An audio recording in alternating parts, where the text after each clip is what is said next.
ECE triple వాళ్ళు job తెచ్చుకోవాలనుకుంటే ఏం చేయాలి, సివిల్ వాళ్ళు మెకానికల్ వాళ్ళు కోర్లో జాబ్ తెచ్చుకోవాలంటే ఏం చేయాలని మనం క్లియర్గా కోర్ గురించి మాత్రమే డిస్కస్ చేద్దాం. No other topics related to IT from here. So first core గురించి మాట్లాడుకుంటే ఈసీఈ ట్రిపుల్ లేకపోతే సివిల్ మెకానికల్.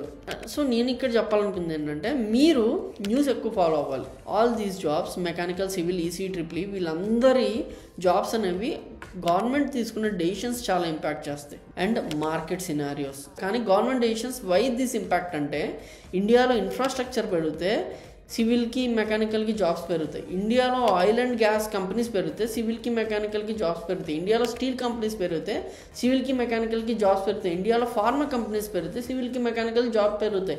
ఇండియాలో ఎయిర్పోర్ట్స్ అలాంటివి బిల్డ్ చేస్తే సివిల్కి మెకానికల్కి ఈసీ ట్రిపుల్కి పెరుగుతాయి. ఇండియాలో ఇన్ఫ్రాస్ట్రక్చర్ బిల్డ్ అయితే సివిల్కి మెకానికల్కి వీటన్నిటి కూడా పెరుగుతాయి. సో ఈ రకంగా పెరుగుతాయి కాబట్టి మీరు ఖచ్చితంగా ఏదైతే న్యూస్ ఉందో దాన్ని ఎక్కువగా ఫాలో అవ్వాల్సి ఉంటుంది. So don't forget that.